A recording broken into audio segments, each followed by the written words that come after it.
expecting a decent performance in the final. But first, we've got to see how the other semi-final went. Indeed we do. And the other semi-final is going to be a TVZ. It's going to be SJ.TerrOr versus iFU.eOnzErG. It's going to be good. It's been a little while since I saw eOnzErG play. He's a player I kind of rarely see somehow, but he's always there, you know? You know, it's funny that you say that because I was actually thinking that, like, basically I used to cast quite a bit of the foreign scene, but then I kind of took a bit of a break and haven't done too much casting recently. But then I was hearing, like, you know, a lot of things about, you know, Eon winning Defiler tournaments and, you know, beating lots of good players and being on the top of his game, and, you know, people were discussing in the thread about who they thought would, you know, win this qualifier, and it's like, oh, eOnzErG, and I'm like, wow, you know, he wasn't that good from what I remember. You know, I mean, he was definitely good, he was up there, but he wasn't, you know, one of the top tier foreigners. So I'm really looking forward to what kind of form he's in right now. And yeah, well, anyway, the first map is going to be Jade, and oh, I actually have some TLPD statistics on this map.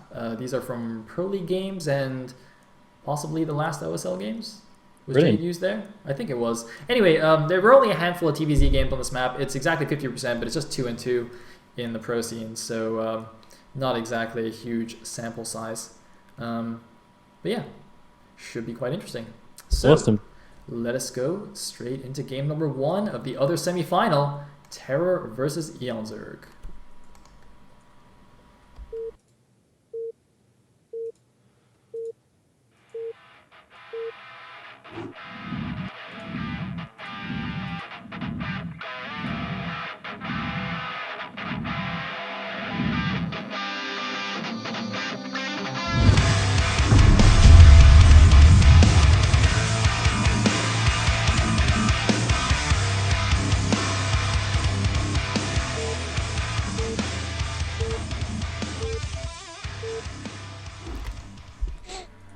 Alright, here we are in game number 1. At the top left as the yellow Zerg, we will have iFU's eOnzErG. And at the bottom right, as the red Terran, we will have SJ.TerrOr. Yep. And this has to be one of my favorite matchups. Well, of course, all of them are great, but TVZ is just so often quite kind of an action-packed kind of matchup. So it's a great showcase, and it's just generally fantastic to watch. So I'm expecting to see some cool stuff coming out of these guys. And again, I'm expecting to see some interesting kind of positional map-based play, because once again, we're playing on Jade, so of course, we've got that curious kind of massive ramp that leads from the natural expansion to the third. So again, it can lead to some pretty interesting situations in terms of lurkers, bunkers, various positioning games. We actually have a very early SCV going out, though. So what do we have here? What do we have here, Mr. Terra? Oh man, we have an 8 racks at the front here, just outside the natural. So normally, I mean, this is where the natural command center is. This is where like a bit of a wall might be made, but he's building it really far out at the top of this wide ramp here, slightly off location. And that's very interesting, going for an aggressive build. Unfortunately for him, his opponent has gone for a 9 pool. Oh man, this game could get ugly very, very quickly here. And it's going to be gas. Is he going to let it finish? No, it's going to be gas trick. Okay, whew! It wasn't a 9 pool speed. So this is a completely legitimate trick as well, basically going to 10 of 9 supply by canceling that one drone. But basically, I think this will not end well for the 8 racks here by TerrOr.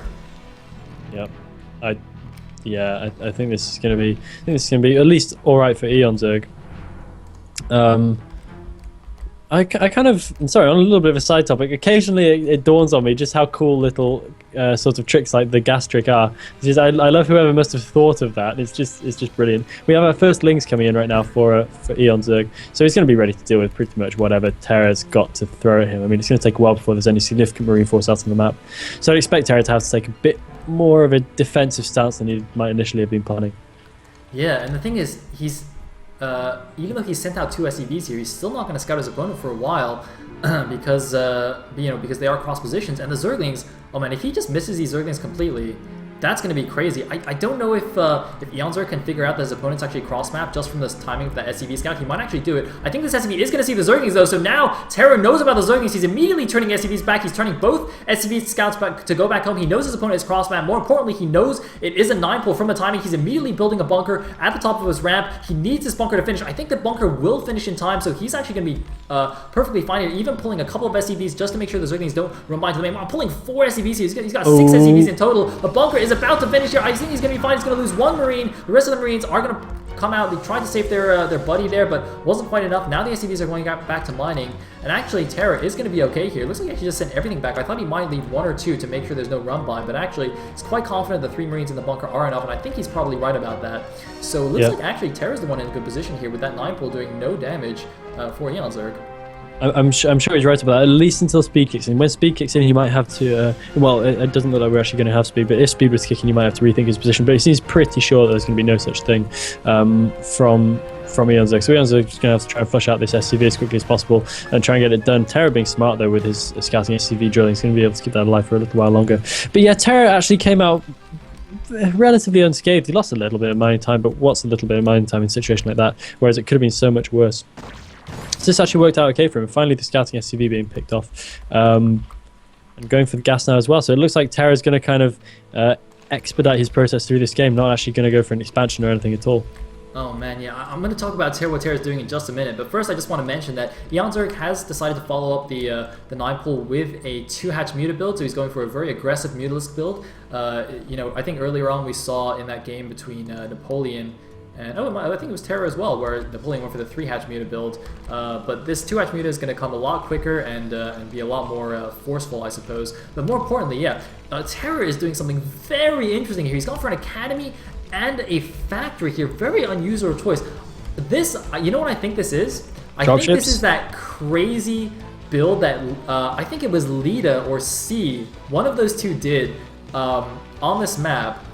I think it was against Soulkey, where you basically do like a 2 Vulture, like 4 Marine and 1 Medic timing attack, and you just bust the Zerg's natural, and it's like the weirdest and funniest thing you've ever seen, and yet just so brilliantly executed. Because you can send out the first Vulture and like pretend you're doing 2-port Wraith or something.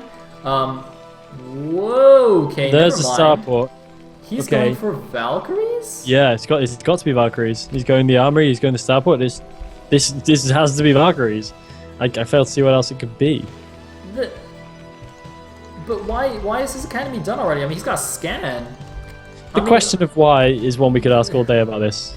Yeah. Oh man, this is crazy from And he's building fire bats as well and medics. Is he doing like a Valkyrie, Medic Marine, fire bat Vulture? Push?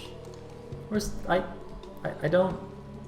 Okay. That Vulture's looking quite speculative. It's not uncommon to send out a speculative Vulture at this point, but it's not going to get anywhere. But yeah, this is really quirky. This is really pretty interesting. So I'm curious to see what his plan is, because he has a very definite plan. Either that, or he's just kind of throwing various stuff into the mix. But I'm sure that he has a very clear idea of exactly how he wants this game to go. So I'm frankly quite interested to see inside his mind right now. But yeah, like if he was doing this off of 2 bases, like if he had his natural right now, I'd be like, okay, that's like semi legit, right? Like you can do that. But man, I mean, he's just hardcore all in right now. I think, like if he basically is like, I need to hard counter these mutas and then go and kill him, and then he's not making SCVs anymore. Yeah, exactly. But well, now that I say it like that, that'd be really funny, because that actually might work, because Eon has gone for 2-hatch Muta, which does basically get hard countered by like Valkyrie and M&M. Yeah. And the thing is, I don't know if actually Eon realizes there's no natural here. I mean, I guess he's got a bit of vision. He can see there's nothing mining the minerals, but like for all he knows, the command center could just be finishing right now. Yeah. Valkyrie's out as well, so he's going to be able to defeat these Mutalisks, well, defend them pretty easily at least. And if those Mutalisks get ahead of themselves, and they can find themselves in a very tough spot right now, they're going to go in for the missile turret, but that might be getting ahead of themselves. They're going to take a few Valkyrie hits, and that's going to be very swiftly repaired by TerrOr, with the missile turret being made as well. So yeah, I think TerrOr is actually counting eOnzErG very, very smartly right here, which is kind of Yeah, this is a really pretty out there build, but I'm liking it. I'm actually liking it.